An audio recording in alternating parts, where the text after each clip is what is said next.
Hola, ¿cómo están? Ahora sí, te escuchamos perfectamente. Sol, bueno, nada, queríamos conocer un poquito más en detalle cuáles son las facultades que están tomadas en estos momentos y cuáles están realizando clases públicas en la calle. Bien, las facultades que están tomadas hasta ahora Sí. son humanidades, psicología, artes, trabajo social, periodismo y naturales. Y Esas naturales. son las 6 facultades que hoy están con una toma, en todos casos, toma activa. O sea, Bien. porque la toma, por definición, implica un cese de actividades, un cierre de la, de la actividad normal, digamos, Sí. y nosotros como federación y después en cada una de las facultades en su particularidad tomamos la definición y hacíamos Mm. la lectura de que no es este un momento político ni tampoco un momento del cuatrimestre para generar un cese de actividades, porque justamente lo que queremos es que la toma sirva para visibilizar un problema y para seguir involucrando a más compañeros y compañeras que quizás todavía no están tan involucrados o no les interesa Mm. tanto La, o lo que sea. Así que eso, son 6 tomas activas donde está habiendo clases públicas. Yo ahora sí. estoy en el predio de Humanidades y Psicología Sí. y hay clases públicas adentro del predio, afuera del predio, en calle 122, en calle 51. Bueno, son facultades muy grandes ambas, así que hay clases por todos lados. Quiero hablar un poquito sobre la toma. Nosotros, en el caso mío, tengo 42 años. Cuando me vine a estudiar, Ujú, comenzaron las tomas allá por el año 2001, de lo que claro. fue la crisis de la Rúa y López Murphy queriendo arancelar la universidad, y por eso se Ajá. llevó adelante las tomas en diferentes universidades.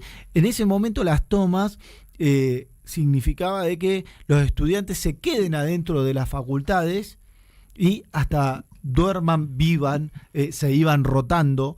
Eh, Sí. ¿Ahora va a suceder lo mismo o la metodología es diferente? Yo creo que lo principalmente diferente es, por un lado, que creo que en ese momento, en los 90, había una lógica de la toma más como una política de oposición a las propias autoridades de las facultades y de la universidad, por su vínculo con el gobierno, ¿no? y demás. Creo que ahora hay una cuestión más de que sea una toma que sirva para generar un Mm. conflicto nacional y en nuestro caso local, y poder seguir sumando adhesiones también. Digo, creo que eso hay como una diferencia más conceptual, por decirlo de alguna manera. Bien. Después, en lo metodológico, nosotros también estamos durmiendo en las facultades. Ajá. Entiendo que en todos los casos es así. En nuestro caso, acá que estoy en Humanidades y Psicología, que Humanidades es la facultad de la que yo me recibí, digamos, Mm. eh, es algo que está de acuerdo con la facultad. Digo, se piden aulas, se pide un edificio en particular, hay un montón de equipos de los distintos compañeros que participan de la toma para garantizar que sea algo limpio, que sea cuidado, que sea seguro, que haya mecanismos de difusión de lo que hacemos, se piensan actividades, las clases públicas se garantizan, hay compañeros que garantizan la seguridad también. No sé, en nuestro caso estamos en un predio muy grande, que a la noche no tiene tanta seguridad. Bueno, eh, sí, la dinámica de dormir dentro de la facultad está. Ujú. Creo que la diferencia es que durante el día se trata de que la actividad académica se mantenga. También porque hay una discusión, eh, quizás más ideológica con el gobierno, Mm. en el que nosotros queremos demostrar que lo que estamos haciendo es justamente defender nuestro derecho a la educación porque queremos estudiar. Ujú. Lo que más querríamos es estudiar normalmente. Lo que Ujú. más nos gustaría es poder cursar, tener clases todos los días, todas las semanas, todos los meses. Pero si eso no está pasando, no es por responsabilidad nuestra, sino porque hay un gobierno que nos está ahogando presupuestariamente y que está apostando a que nuestras universidades dejen de existir.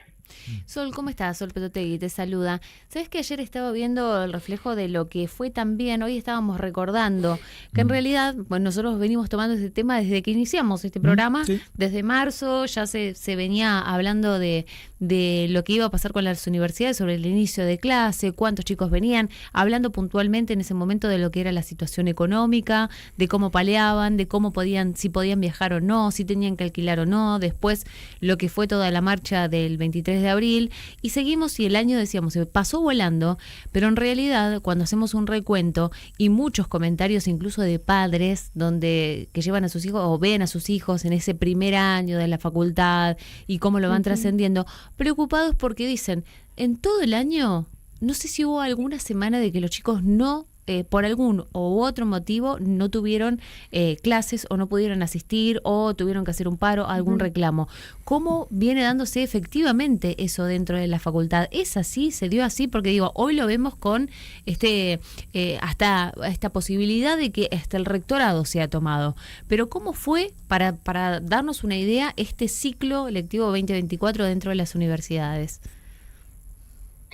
Bien, mira, yo la verdad, te soy sincera, el dato preciso de si hubo semanas enteras, demás, claramente las hubo, pero sí es cierto que fue un año de los que a mí, yo transito la universidad desde el año 2016, o sea, transité también durante el macrismo, la toma del 2018, todo eso, creo que nunca había vivido un proceso tan anormal en el sentido de cómo se da la trayectoria académica. Creo que sí, que efectivamente fue un año muy atravesado por los paros, por las clases públicas, por distintas instancias, pero sí me parece que es importante y por eso nosotros como federación y después nuestras conducciones de centros de estudiantes y nuestros compañeros en general, hacer un trabajo de poder explicar por qué pasa eso, por qué nuestra trayectoria académica no es normal. No es normal porque no es normal la situación que está viviendo la universidad. Nosotros empezamos el año con el presupuesto más bajo desde la vuelta a la democracia. Hoy nuestros docentes y no docentes tienen los salarios más bajos de Latinoamérica cuando tenían los más altos. Entonces, bueno, obviamente igual es un trabajo el de poder discutir y el de también poder darnos las estrategias necesarias para que las medidas que tomamos y las medidas de lucha que se van desarrollando no impliquen que nadie deje la facultad. O sea, ahí hay un trabajo recontra serio y recontra profundo que obviamente siempre estamos discutiendo de cómo hacer para que esto que hacemos para defender el derecho a la educación garantice que quienes están hoy en las universidades puedan seguir estudiando, cursando. Hacemos grupos de estudio los días que hay paro, hacemos resúmenes, hacemos espacios de acompañamiento, hacemos charlas, discutimos nuestra formación. También en un montón de casos acordamos con los docentes, les pedimos que el material que hicieron en pandemia lo puedan publicar y lo hacen. Digo, hay un trabajo con eso para poder sostener todo lo más normal posible en la medida de lo que se pueda, pero sabiendo que en realidad de normalidad no tiene nada lo que nos está pasando. Exacto. Mencionaste el gobierno y lejos de por ahí poner un paño frío a todo lo que está pasando, no solamente el presidente con las críticas que ya lo venimos conociendo, te pregunto esto a vos porque, digo, sos una gran referente de las universidades y estás muy al tanto de lo que pasa ahí adentro y también el contexto. A todos nos gustaría, claramente más allá del posicionamiento político, de que un gobierno de la nación esté o cambie de parecer en esto, entonces estamos en alerta viendo esta posibilidad. Pero te quiero traer la última declaración de Guillermo Franco que salió en el día de ayer, jefe de gabinete. Voy a leer la cita directamente, así la gente también que está escuchando del otro lado sabe de lo que estamos hablando. Él dijo puntualmente que en la década del 70 también se tomaban universidades. Dice, se tomaban universidades y después se generaba un movimiento que utilizaba la violencia para expresar sus posiciones, se convirtió en guerrilla subversiva y generó después la represión. O sea, diciendo o justificando de por qué después pasaba lo que pasaba. Gran parte, o la mitad por lo menos de este relato, es lo que sabemos todos queda fuera de lo que realmente pasó en esa década. Y lejos de por ahí subestimar a lo que está sucediendo hoy, porque decían, no, los que estaban antes eran mansitos, imagínense lo que puede llegar a pasar hoy. No, hay jóvenes más despiertos, sabemos que las nuevas generaciones vienen muy despiertas y también son generaciones de que traen toda esta trayectoria, sobre todo los grupos de militantes, que vienen leyendo todo esto y vienen haciéndose lo propio todo este tema, que claramente no quieren repetir esa historia y claramente van a tener una posición mucho más fuerte. Sí, totalmente. Yo, la verdad, te soy sincera, no había escuchado eso que dijo Guillermo Francos. Afortunadamente no lo había escuchado hasta ahora, porque la verdad, además se plantean algunas como lecturas históricas hasta como sí, alevosamente burras. Directamente, se dicen cosas que no tienen nada que ver. Yo creo que sí, que nosotros como generación militante obviamente tenemos toda una historia sobre nuestra espalda, sabemos también lo que hicieron generaciones anteriores a la nuestra. Yo particularmente soy militante de la Juventud Universitaria Peronista, que es una organización que padeció en primera persona eso, que en primer lugar luchó por no solamente por la permanencia estudiantil, por financiamiento, conocimiento y demás, sino por una discusión mucho más de fondo que era, bueno, ¿para qué sirve la universidad? ¿Quiénes acceden a la universidad?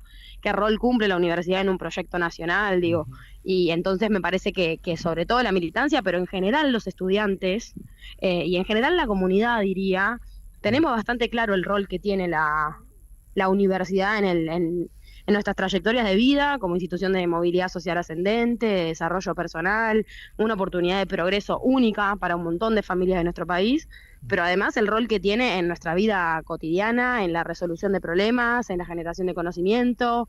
Entonces, obviamente, nuestra discusión es una discusión política. Eso nosotros lo estuvimos discutiendo mucho. Ahora la Federación, la semana pasada, recibimos a Axel Kicillof acá en el predio de Humanidades y de Psicología, Sí. un poco en esa clave también para poder poner sobre la mesa que claramente nosotros tenemos posiciones políticas y no tiene que ver con ser kirchnerista, ser peronista, sino con poner en valor gobiernos que ponen ponen a la universidad en el lugar que corresponde que esté, y gobiernos que no lo hacen justamente porque no les conviene. Digo, nosotros también eso lo venimos discutiendo mucho, no solamente nosotros, sino en general. Este gobierno plantea que su problema con la financiación de las universidades es un problema fiscal. Vetaron la ley con la excusa del déficit cero, cuando nosotros sabemos que la ley que vetaron le costaba un 0.14% del Producto Bruto Interno al país, que es la mitad de lo que el Estado dejó de recaudar por bajar el impuesto a bienes personales a las familias más ricas. Totalmente. Entonces sabemos que no es un problema económico, es un problema político de que necesitan que dejen de existir instituciones que le permiten progresar a las familias, que a pobres les permite progresar, tener un título universitario. Bueno, ahora están con esa discusión también de que en las universidades solamente hay ricos, un delirio total. Eso te iba a preguntar, ¿qué te generó cuando escuchaste que el presidente dijo de que solamente llevaban los ricos? Algo que ya había dicho la ex gobernadora de la provincia de Buenos Aires, María Eugenia. Yo sé que está mal, pero a mí ya directamente me empieza a dar risa, porque es como que un presidente diga eso y espere que tenga eco cuando los propios pibes en su propia experiencia de vida saben que no es así. Es un poco ridículo, porque vos podés plantear, por ejemplo, que las universidades no se auditan, porque los pibes no saben si las universidades se auditan o no. Digo, de última será una discusión nuestra si empezamos a hablar más de eso, porque efectivamente sí, las universidades son la institución pública más auditada de todas, que rinde cuentas todos los años, todos los meses, digo.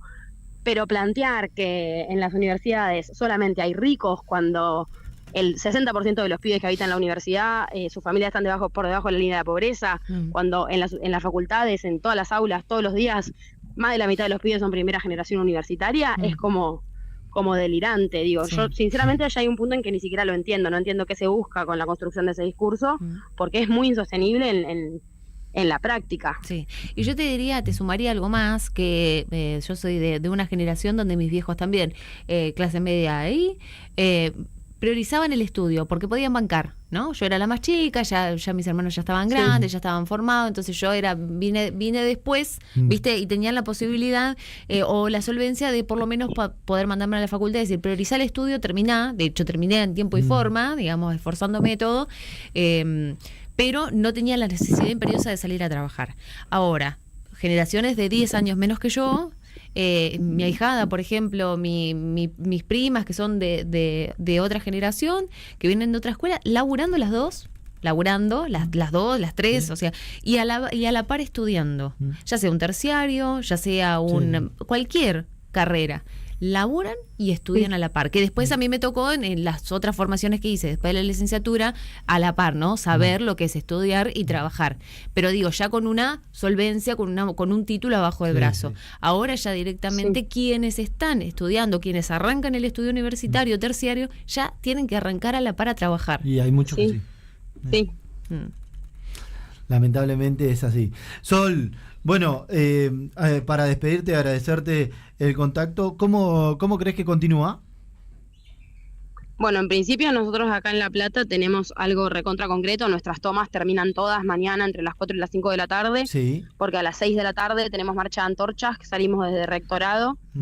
Es una movilización que estamos convocando no solamente desde la Federación, sino con los docentes y los no docentes, que son nuestros compañeros en toda esta en toda esta pelea, en todo este conflicto. Ujú. Y después la semana que viene vamos a tener asamblea de interfacultades para discutir cómo seguir, para obviamente discutir una posible toma de rectorado, pero si no es eso, también otras iniciativas. Para nosotros es recontra importante que todo lo que estamos haciendo acá en La Plata y lo que se haga en todo el país confluya también en escenarios que impacten más directamente al gobierno nacional, como es ir a Capital Humano, por ejemplo, ir a Capital Federal en la medida de lo posible, o generar una nueva marcha federal. Son cosas que se están barajando y que están ahí en el horizonte para lo que se viene.